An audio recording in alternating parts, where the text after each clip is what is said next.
Hello and welcome to State of the Economy. Today we have with us the Director General of CII, Mr. Chandrajit Banerjee, who will speak to us on the state of the economy, as it were, and what is really needed in the next 1 year after new government comes to get the economy kick-started. Welcome to our show, Mr. Chandrajit Banerjee. So what is, you represent the industry, it's an apex industry body, it represents the widest industry in the widest sense. What is the industry worried about today, if you look at the next 6 months here? You know, I think what we have, I mean, the basic issue, if you really see what's been happening over the last, let me go back a little bit. So we were doing very well. We were growing at 8% average over a period of time. And it's even 9% in 2010-11, right? Absolutely, 9.5%. Yeah, and that was just after the global slowdown. Yeah, and we recovered very fast. We were one of the fastest. We thought we had bucked the trend. Yeah. Absolutely, and we recovered absolutely faster than the rest of the globe. Yeah. And we were right there on the top. But then started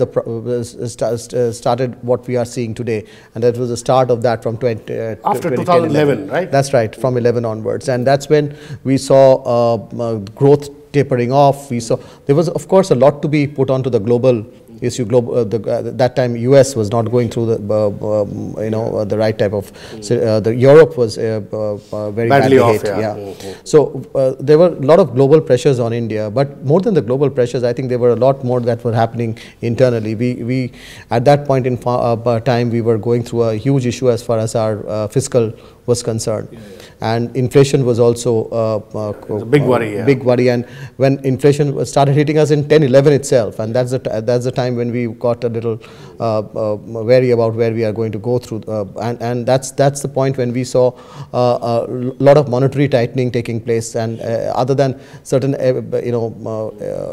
at certain points in time when there was certain easing of the monetary, it was quite strong monetary policy which was pursued, which really took away demand, and also with the fiscal, the type of government borrowings we saw the private sector crowd out taking place, and therefore investments really slowing down from that point in time. But this fiscal expansion, Mr. Banerjee, I still remember it was welcomed widely by the industry after the global meltdown, because everybody in the world was expanding, and G8, G20, there was a consensus that everybody should fiscally expand, and so did India. India had actually started even before that, and Mr. Pranab Mukherjee, as finance minister, he kept the fisc liberally expanding liberally. So, and at that time, people like R.C. Bhargav and others, they made statements saying that fiscal expansion was the need of the hour.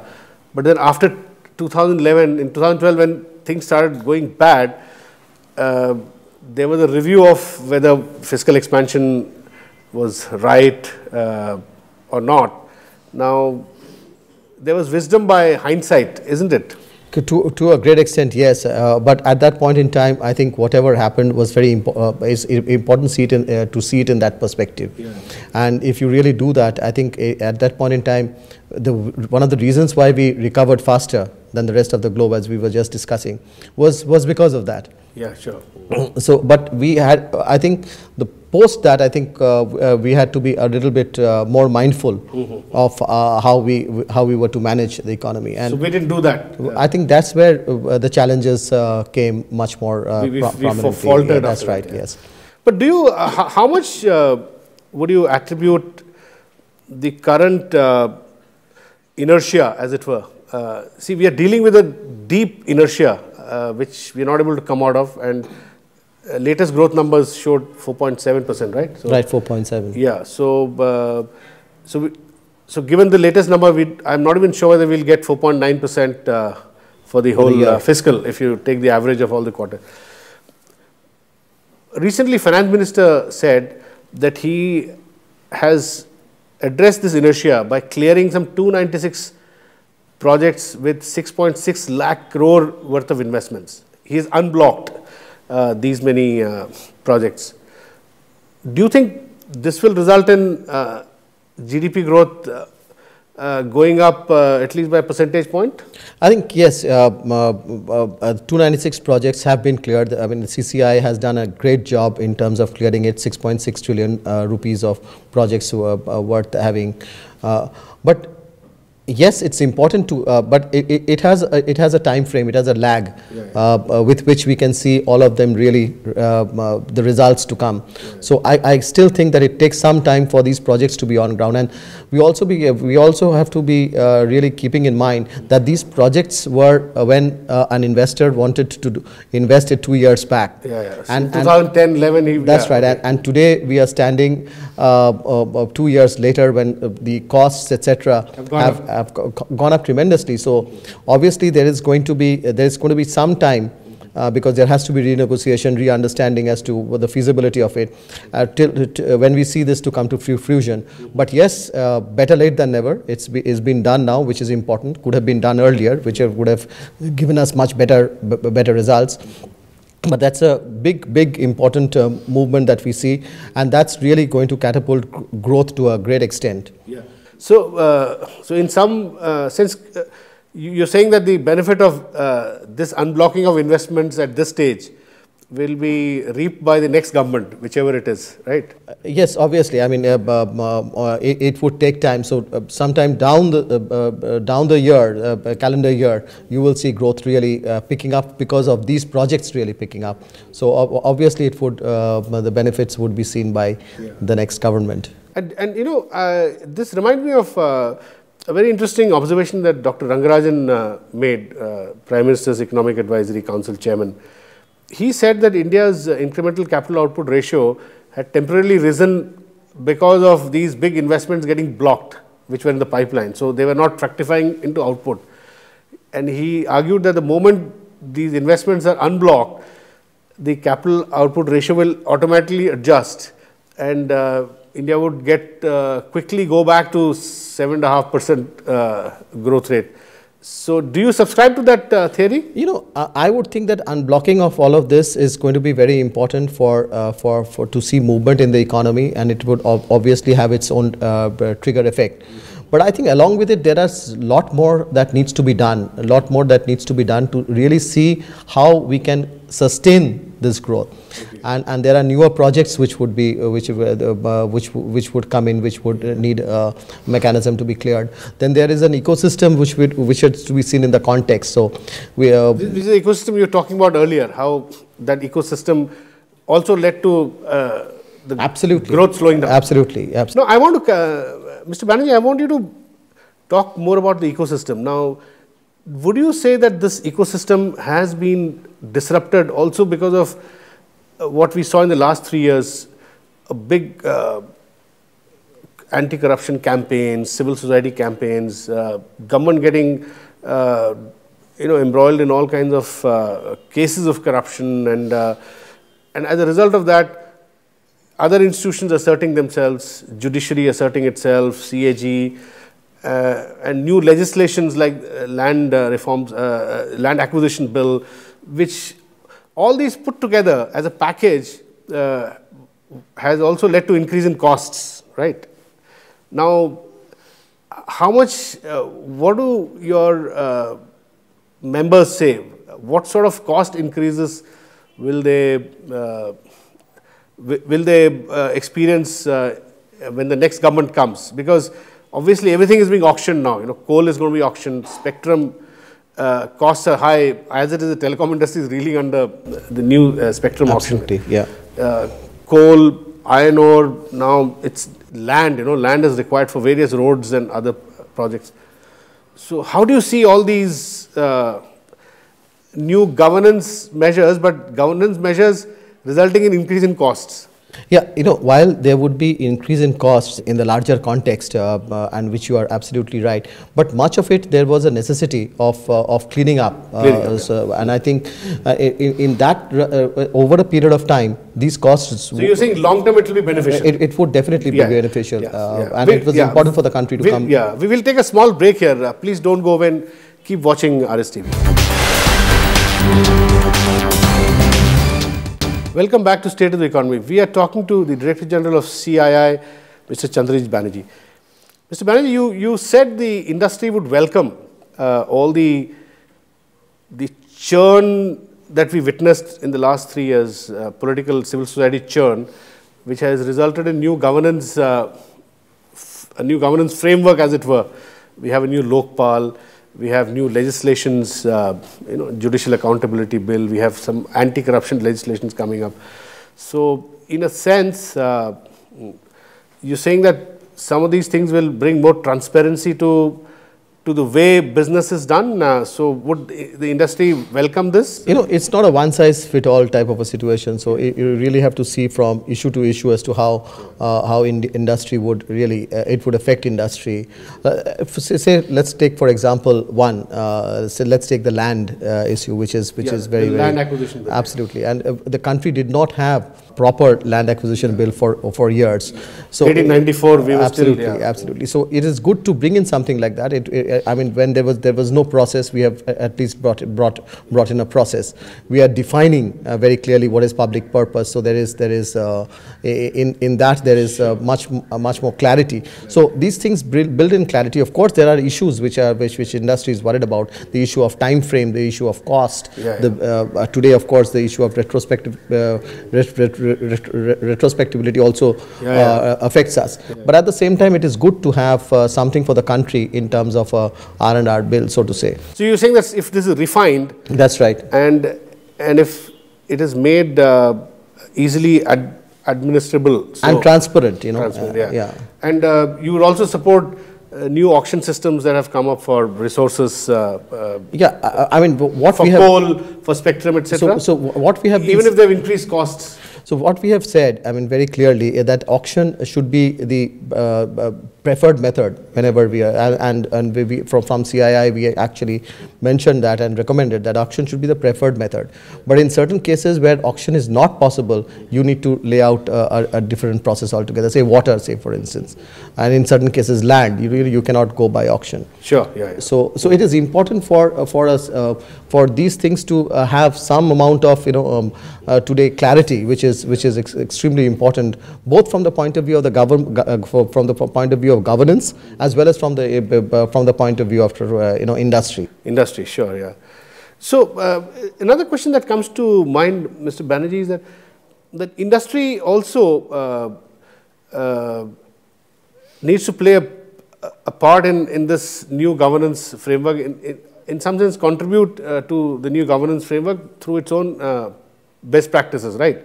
So in the past, one has witnessed that, especially when it came to allocation of resources, coal, spectrum, etc., industry itself was at loggerheads with each other. So there was a sense, that perception was that they were so, I mean, the competition among industrial houses to get resources had become unhealthy. So unhealthy that it was also contributing to chaos in governance.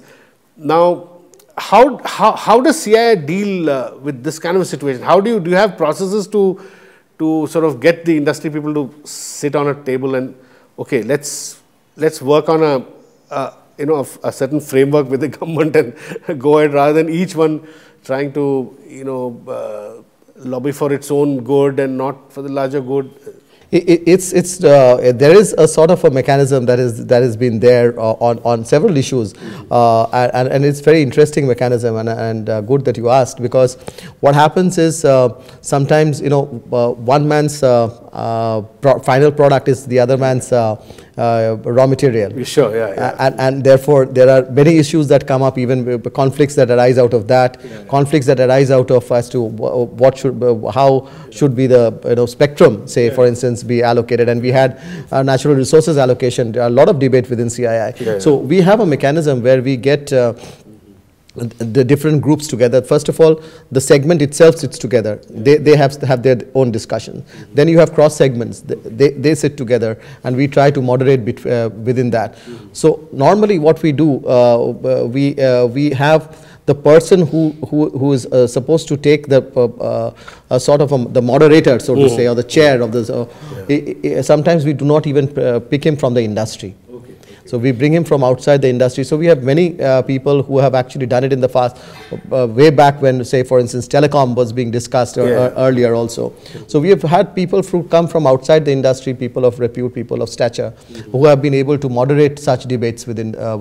And then it obviously goes up straight to the highest body of the CII, which is the National Council, where the CII's position is discussed. So all there is a mechanism, but there is always an issue of. But there is also tension sometimes. 100%, and there is a lot of debates and discussion which goes on within the system. Do you sometimes get squeezed by some big houses who may be on the opposite ends of the spectrum? Everybody has a point of view, so you have to get that facilitate. But the interesting part is you facilitate these discussions to get them to come onto the table, give their viewpoint, and yes, of course. I mean, sometimes, it is not necessarily your viewpoint which would be the CII viewpoint. The CII viewpoint can be quite... Mr. Banerjee, it has often been felt that that when on such big questions, industry associations get bypassed by 4 or 5 big players, because they actually go beyond industry associations and they start lobbying with the government at their own level, So perhaps there are times when maybe you probably find that you're not able to get them together to put a unified voice across. It's a tricky situation at times. What happens is whoever is having a very strong voice publicly, his organization also would like to have a voice within the CII. Yeah, sure. So there is someone from that organization coming and talking to us to give their voice a sort of shape within the CII context. And whether or not CII would take that, however powerful that group could be, is absolutely left to CII. And I think that's where an independent apex industry organization issue becomes very, very, very important to us. And there have been many times that we have actually, we have talked about a sort of a policy framework which may not apparently look to be very favorable to industry directly, but over a period of time one has understood, say when we were talking about deregulation, when we were talking about decontrol, there was strong feelings within CII, are we giving away too much? Will Indian industry be competitive? But at the end of the day, yes, Indian industry did prove itself. So we have to work on competitiveness. So we have, but we cannot be seen to be a protectionist group. Okay, yeah, sure. You have to be seen to be, more open organization. Yeah. We'll take a small break at this stage. Please stay with us. Welcome back to State of the Economy. We are having a conversation with DG of CII, Mr. Chandrajit Banerjee. Mr. Banerjee, Narendra Modi, who's BJP's prime ministerial candidate, a few days ago said that his economic philosophy can be encapsulated in one word. He said trusteeship. Now, what do you understand by this notion of trusteeship? How would you interpret that? I think it is important for us to be, the way I would really look at it is, I agree with, there has to be. It's a Gandhian term actually. Yeah. And so you yourself believe in that trusteeship. So it's important that industry also looks at it. That it's not really Narendra Modi saying about it. And as you well said, that it is something. Gandhian, it's an old notion. Yeah. Absolutely, it's an old notion. Everything is held in trust. Yes. Of people actually. Absolutely. It comes from people, right? 100%. Yeah. So, my interpretation of that is that if you really look at the notion of trusteeship, you have to say that 1.2 billion people are the owners of resources that India has, whether it's land, water, whatever, iron ore, energy, gas. So, in that sense, if you believe that all these resources are held in trust or are held in public interest. Absolutely. Right. So they have to be, and the use has to, at some level, percolate in favor of public interest. Right. So So how does that square with, say, the ownership of these resources by, say, big capital? I mean, do you see a contradiction, or do you see both working together? See, the both has to work together. I mean, there cannot be a.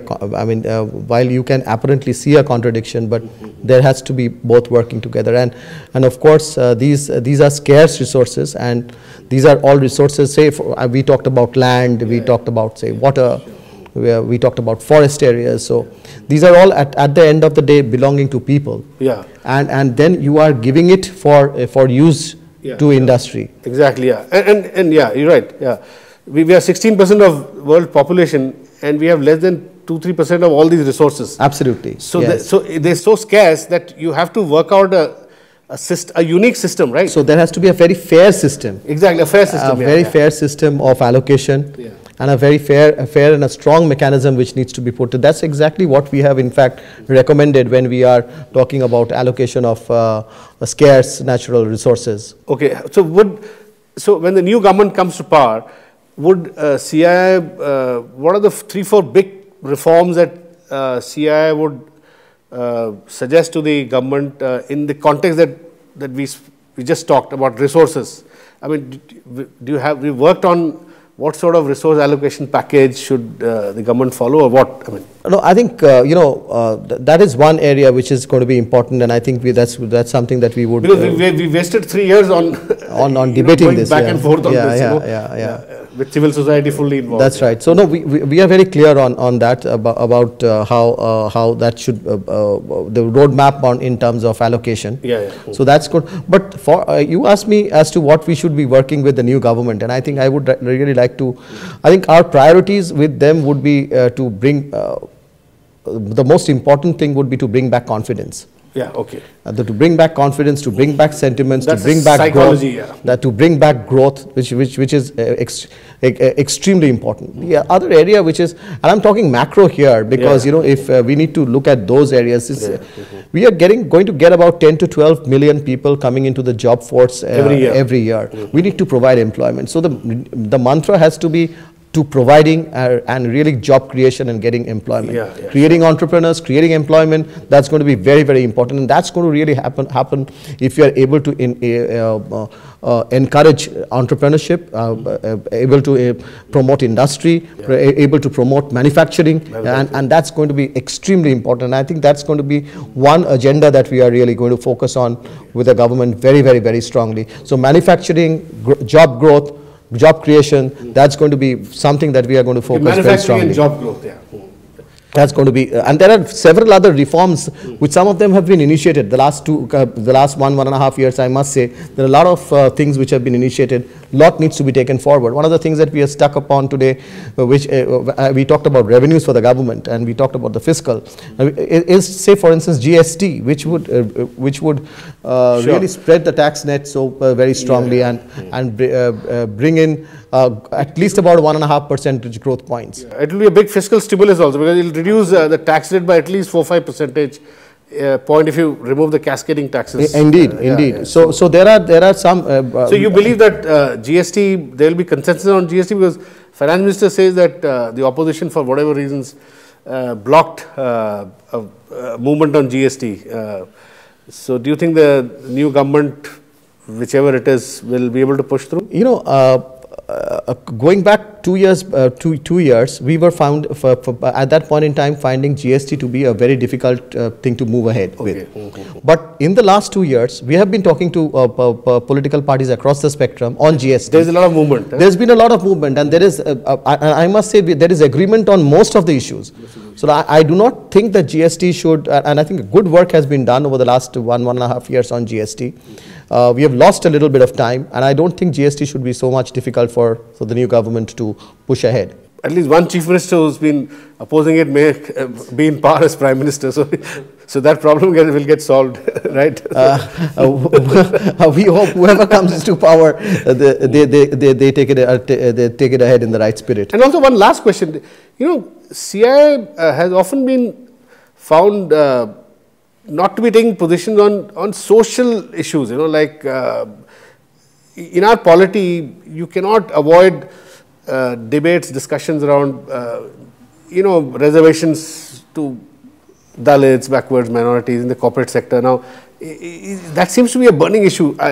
Where are we on that? I mean, has CII taken a stand on that? We have taken a stand. Actually, we have been talking within ourselves, within the industry. It's a fact that Dalits and Muslims don't get represented at all. So the solution does not come from reservation. The solution really comes from working together towards seeing to it that we are able to lift the entire all of them up. So there has been a strong agenda over the last 5 years within CII, say for instance on affirmative action. Okay. You cannot tell the government to do everything. There is a lot which comes from the industry themselves. So we have been talking about how we can really focus on to be more inclusive in our agenda, and therefore affirmative action, and which also needs to be facilitated a lot by the government. So the government has a role, industry has a role, and it's quite different from reservation. So there is a position of CII pretty much existing there. On that, okay. Yeah. Thank you very much, Mr. Chandrajit Banerjee, for talking to us. That's all we have in this edition of State of the Economy. We'll be back with you next week. Thanks for watching.